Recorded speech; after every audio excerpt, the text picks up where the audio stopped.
उस्ताद एक मासूम और पिसा हुआ तबका, जिनसे आप चाहें इलेक्शन की ड्यूटीज़ करवा दें, जिनसे आप चाहें मुर्दम शुमारी करवा दें, कोई पूछेगा नहीं, कोई बोलेगा नहीं।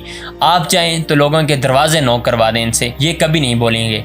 लेकिन गुज़िश्ता चंद रोज़ से हमने देखा कि उस्ताद की एक बड़ी तादाद सड़कों के ऊपर है, क्योंकि निगरान हुकूमत कुछ नई पॉलिसीज़ इंट्रोड्यूस करवाना चाह रही थी, जिसमें इदारों को या सरकारी स्कूलों को प्राइवेट करना है। जब सरकारी स्कूल प्राइवेट होते हैं तो वो लोग जो 20 रुपए नहीं दे सकते अपने बच्चों को, वो कैसे 20-20 हज़ार फीसें देंगे। सरकारी स्कूलों के अंदर तो वही लोग अपने बच्चे भेजते हैं जो सफ़ेद पोश होते हैं, जिनके पास पैसा नहीं होता।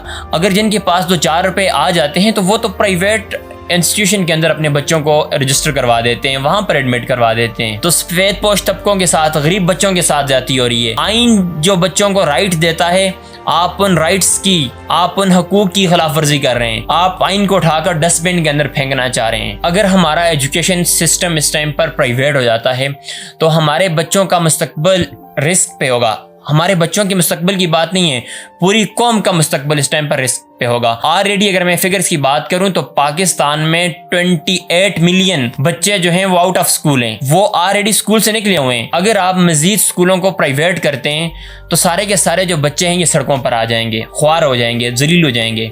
सिर्फ बच्चे रसवा नहीं होंगे, ये कौम है और इस कौम का आने वाला मुस्तकबिल जलील हो जाएगा, मुस्तकबिल रसवा होगा। और अगर ये बच्चे भी स्कूल से आउट हो जाते हैं, ऑलरेडी इतने बच्चे बाहर हैं, और अगर मजीद बच्चे आउट ऑफ स्कूल हो जाते हैं या वो प्राइवेट स्कूलों की फीसें बर्दाश्त नहीं कर सकते, तो पूरी कौम का जो फ्यूचर है वो रिस्क के ऊपर होगा। ये बड़ी नाजुक और बड़ी गंभीर और बड़ी तशवीशनाक सूरत हाल है इस टाइम पर पाकिस्तान में। तो इससे होगा क्या?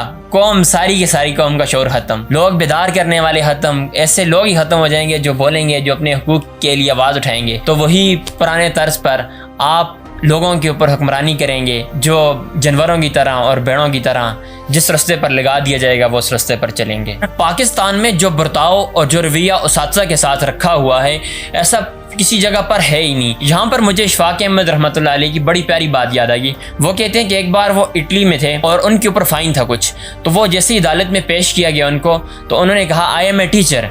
ये लफ्ज़ सुनते ही जो जज था वो खुद खड़ा हुआ और उसने पूरी अदालत को कहा, पूरे जो कमरा अदालत था वो खड़ा हो गया, क्योंकि अदालत में एक उस्ताद आया हुआ है। और उस दिन इशफाक साहब कहते थे कि यही है कौमों की तरक्की का राज, कि मगरब को, वेस्ट को ये बात बहुत पहले समझ आ गई कि कौमें इस तरीके से बनती हैं, अपने ममारों की, अपने उस्तातिज़ा की कदर करने से कौमें बनती हैं। पाकिस्तान को ये बात समझ नहीं आई, उल्टा हम अपने उस्तातिज़ा को मज़ीद रसवा और जलील और ख्वार कर रहे हैं। उस्ताद का मतलब क्या होता है? उस्ताद खड़ा हुआ, निगहबान है, उस्ताद खड़ा है, जिम्मेदार है, उस्ताद खड़ा है, कौम का मुस्तकबिल बन रहा है, उस्ताद खड़ा है, हाकिम है, उस्ताद खड़ा है तो आपकी कौम राय रास्त के ऊपर है।